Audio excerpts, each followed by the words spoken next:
My name is Eleanor, and for 73 years, I had believed that family was everything.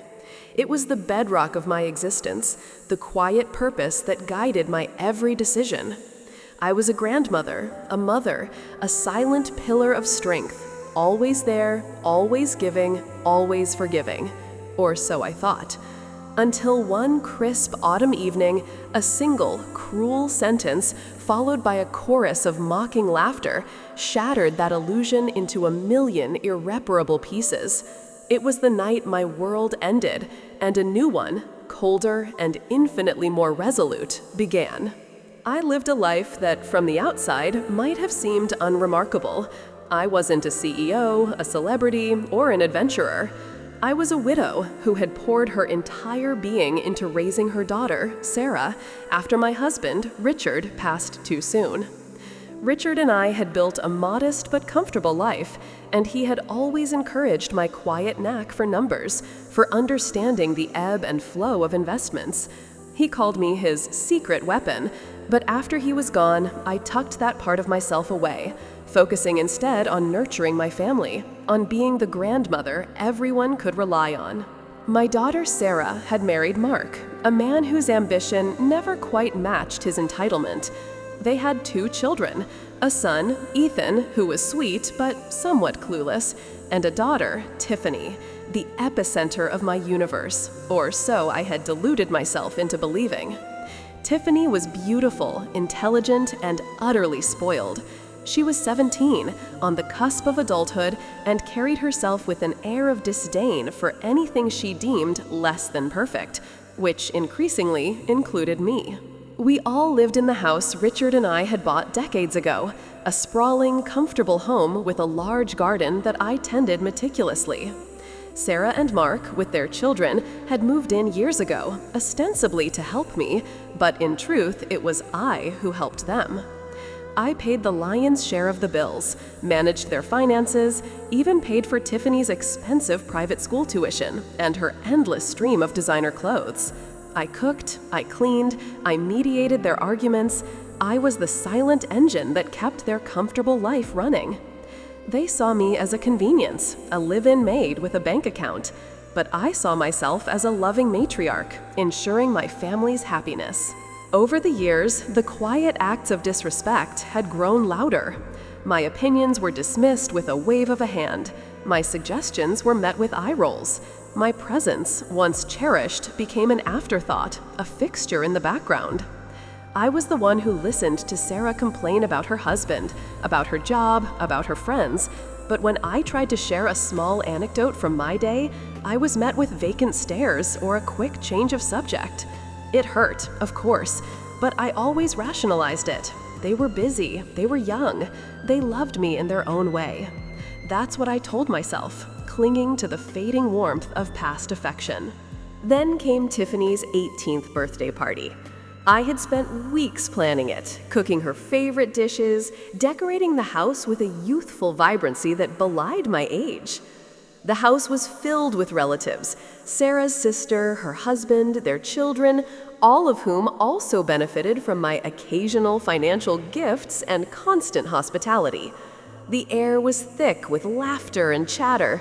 None of it directed at me, but I didn't mind. I was happy to see Tiffany smile, to see my family gathered. During dinner, the conversation turned to Tiffany's future. She was talking about her dreams of becoming a social media influencer, scoffing at the idea of a traditional career. Sarah and Mark, ever eager to indulge her, nodded along, praising her vision. I, perhaps foolishly, decided to offer a gentle word of caution. "It's a wonderful dream, dear," I said softly, "but it's also important to have a solid backup plan, something stable to fall back on. Life has a way of throwing curveballs." Tiffany stopped mid-sentence, her eyes narrowing. "Grandma, please," she whined, a dismissive flick of her wrist following her words. "What would you know about building a brand or a career? You've always just been here. You're not exactly a go-getter, are you?" I felt a familiar sting, but tried to brush it off. "Well, I've certainly seen a lot of life, darling. and learned a few things about resilience. My generation faced different challenges, but the principles of hard work and planning remain the same. I tried to smile to bridge the gap. That's when Tiffany leaned back, a smirk playing on her lips, and said the words that would echo in my mind for years. Honestly, Grandma, nobody cares what you think. You're just nobody important. You've never done anything remarkable, have you? The silence that followed was deafening, a vacuum that sucked all the warmth from the room. My breath caught in my throat. I looked at Sarah, my daughter, for a sign of indignation, a flicker of defense. I looked at Mark, at my sister-in-law, at my nieces and nephews, and then it happened. A small chuckle started from Sarah, quickly joined by Mark's louder guffaw. Soon, the entire table erupted in laughter. Not just a polite chuckle, but a dismissive, mocking laughter that vibrated through my bones. My daughter, my son-in-law, my precious granddaughter, and the rest of my family, whom I had loved and supported unconditionally, were laughing at me, at the woman who had devoted her entire life to them. The laughter wasn't a gentle ripple. It was a tidal wave of derision that crashed over me, drenching me in a humiliation so profound it stole the air from my lungs. Each peal of mirth was a shard of glass embedding itself deeper, twisting with the memories of every sacrifice, every quiet act of love they had so casually discarded. In that moment, watching their faces contorted with mirth, their eyes devoid of empathy, I saw them for who they truly were: entitled, selfish parasites who had drained me dry, leaving nothing but a hollow shell. My vision blurred, but a cold, hard clarity settled in my mind. The warmth I felt for them, the boundless affection, began to recede, replaced by a glacial calm. I nodded slowly, a tiny, almost imperceptible movement. "Yes, Tiffany," I said, my voice barely a whisper, but laced with an unfamiliar edge. "Perhaps you're right. Perhaps I am nobody." I rose from the table, my movements stiff, and walked away, not to my room, but out the back door, into the cool night air. The laughter followed me, a haunting symphony of betrayal. I didn't cry. The tears were frozen inside me, replaced by something far more potent, a quiet, burning rage. The kind of rage that doesn't scream or shout, but plans and calculates with chilling precision. I walked through the garden, the fragrant roses and lilies I had nurtured for years now seeming alien, indifferent to my pain. I thought of Richard, of his unwavering belief in me, of the life we had planned. He had always told me, "Eleanor, never let anyone diminish your worth. You are capable of anything." I had forgotten that. I had allowed myself to be diminished, to be shrunk into the convenient role they had assigned me. But no more. Tiffany's words, their laughter, had been the catalyst, the spark that ignited a fire long dormant. I was a nobody? Very well. This nobody was about to show them exactly what a nobody could do. I spent the rest of the night in Richard's old study, a room they rarely entered, filled with his books and my own hidden files. I pulled out old ledgers, investment portfolios, legal documents. They thought they knew me. They thought I was a simple old woman living off a modest pension. They had no idea that the small business Richard and I had built, a quiet but incredibly successful software patent company, had been sold years after his death for a sum that would make most people's eyes water. They didn't know that I had meticulously managed and grown that fortune, diversifying it, investing wisely, turning it into a vast, silent empire.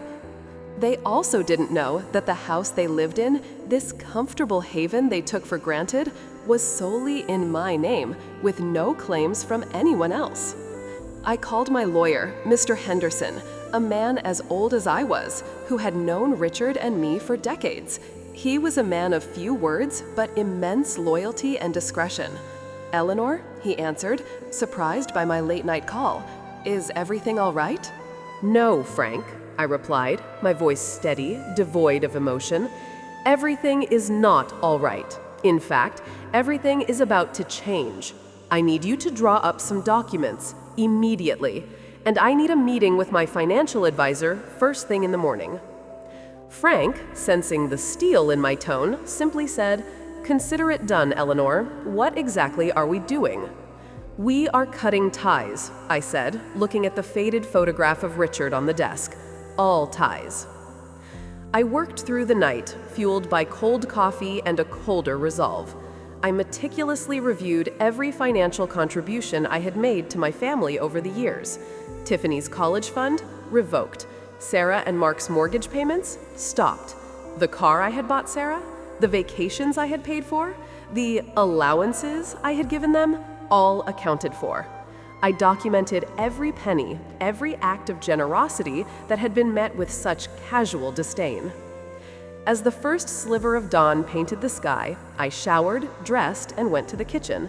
The house was still silent, my family still asleep, oblivious to the seismic shift that had occurred beneath their feet.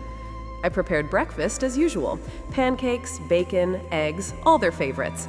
But this time, as I cooked, there was no love in my movements, only a mechanical precision. The aroma filled the house, a deceptive normalcy. One by one, they stumbled into the kitchen, rubbing sleep from their eyes. Sarah, Mark, Tiffany, and Ethan. They greeted me with their usual perfunctory nods. Tiffany, barely glancing up from her phone. They sat down, expecting to be served, expecting the comfort I always provided. I placed their plates before them, then sat at the head of the table, not in my usual quiet corner. I looked at each of them, my gaze unwavering. Their casual smiles faltered under my intense stare. "Good morning," I said, my voice calm, almost unnervingly so. "I trust you all slept well?" Sarah fidgeted. "Yes, Mother. Is everything all right? You seem different." "Oh, everything is perfectly all right, Sarah," I replied, a small, humorless smile touching my lips. "In fact, it's better than all right. It's wonderfully clear." I took a sip of my tea, savoring the warmth, a stark contrast to the ice in my veins. "I have an announcement to make," I continued, my eyes sweeping over them, lingering on Tiffany. She finally looked up, a flicker of annoyance on her face. "As of this morning, I have made some significant changes to my estate and financial arrangements." Mark scoffed. "Estate? Mother, with all due respect, what estate are you talking about? Your pension and this house?" He chuckled, and Sarah joined in, a nervous sound this time. "Ah, the house," I said, my voice cutting through their laughter. "Yes, let's start with the house. As you know, this house is mine, fully paid for, in mine alone. I've decided to sell it." The laughter died in their throats. Their faces went slack with shock. "Sell it?" Sarah gasped. "Mother, what are you talking about? Where would we go?" "That, my dear Sarah, is no longer my concern," I said, my gaze firm. "You have exactly 3 weeks to find new accommodations. I've already informed a realtor, and the for sale sign will be going up this afternoon." Tiffany slammed her fork down. "Grandma, you can't be serious. My friends are coming over next week. My room, my privacy." "Your privacy, Tiffany," I said, my voice dangerously soft, "will soon be someone else's concern. And as for your room, it too will be part of the sale." Mark, recovering slightly, tried to play the patriarch. "Eleanor, this is absurd. You're old, you're confused. You can't just throw your family out onto the street." "Confused, am I?" I raised an eyebrow. "Perhaps, but certainly not confused enough to forget last night. Nobody cares what you think. You're just nobody important." Does those words ring a bell, Tiffany? Her face went white. "And the laughter, Sarah, Mark, you all found it quite amusing, didn't you? The nobody who paid for your children's education, your car, your vacations, your very comfortable life in this very house. The nobody who cooked your meals, cleaned your messes, and quietly managed the trust fund that has been supplementing your income for years. Their eyes widened. Trust fund? Sarah stammered. What trust fund? The one I established with the proceeds from the sale of Richard's and my company. The company you all conveniently forgot existed. The company that brought in a substantial amount, which I then invested and grew. That trust fund, my dears, has been dissolved as of this morning. All future payments to you have been terminated. And the funds that remain, they will be going to a charity that supports elderly women who have been overlooked and undervalued. The silence was absolute, broken only by Ethan, who was looking at me with wide, horrified eyes. Grandma, you're serious? As serious as I've ever been, Ethan, I confirmed. You see, I've realized that I've spent too long being a nobody. And a nobody, by definition, has no obligations, no ties, no responsibilities to those who deem her so. Chaos erupted. Sarah started crying, loud, theatrical sobs. "Mother, how could you? We're your family. We love you." "Love?" I retorted, a bitter laugh escaping my lips. "Is that what you call it? Because what I experienced last night felt a lot more like contempt. And the laughter, that was the sound of my heart breaking, piece by piece, as I watched my own flesh and blood revel in my humiliation. Mark, his face red with a mixture of anger and panic, stood up. "This is blackmail. This is emotional abuse. We'll fight you in court." "You're welcome to try, Mark," I said, meeting his furious gaze without flinching. "My lawyer has all the documentation. Every penny accounted for, every deed, every legal agreement. You have no claim on this house and no claim on my money. Everything I gave you was a gift, freely given, and now freely rescinded." Tiffany, tears streaming down her carefully made-up face, shrieked, "My college fund! You can't take away my future!"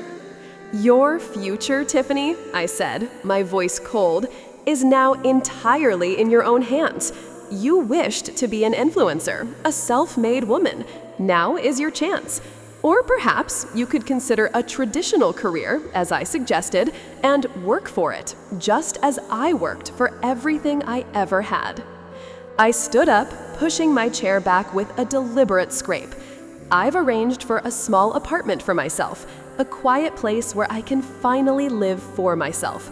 The movers will be here tomorrow to collect my belongings. You have 3 weeks. Make the most of them." I walked out of the kitchen, leaving them in their stunned silence, their half-eaten breakfast growing cold on the table. The air was thick with their disbelief, their dawning realization of the magnitude of their loss. For the first time in years, I felt a lightness in my step, a sense of liberation. The next few weeks were a maelstrom of recriminations, desperate pleas, and thinly veiled threats. Sarah called me every day, alternating between tearful apologies and furious accusations.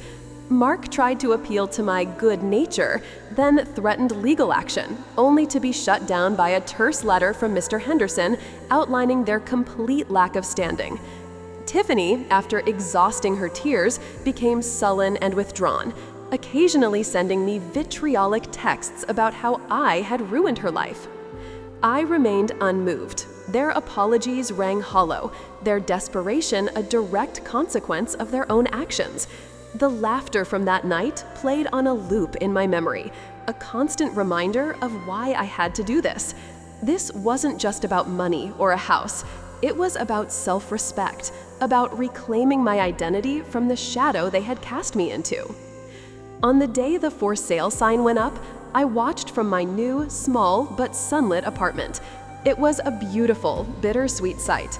My old home, the place of so many memories, both good and bad, was no longer my burden.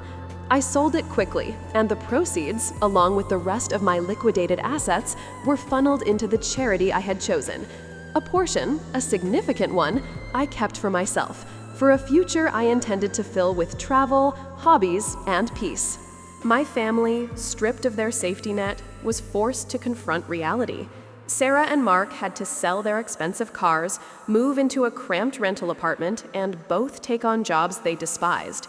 Tiffany's dreams of being an influencer evaporated as she realized the cost of living, the lack of a lavish lifestyle to showcase.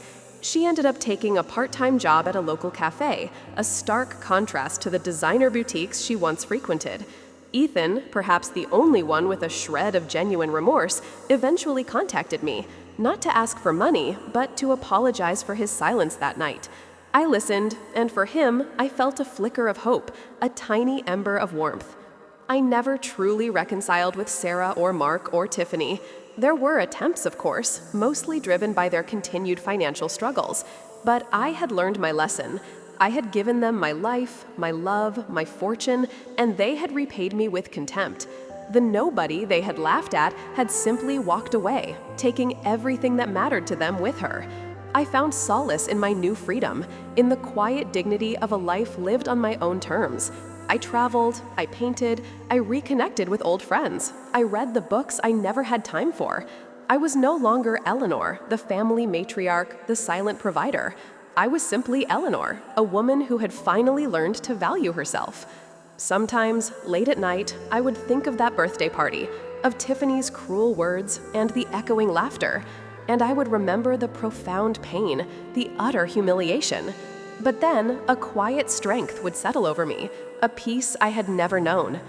They had called me a nobody, but in stripping them of everything, I had finally become somebody, myself. And that, I realized, was the greatest revenge of all.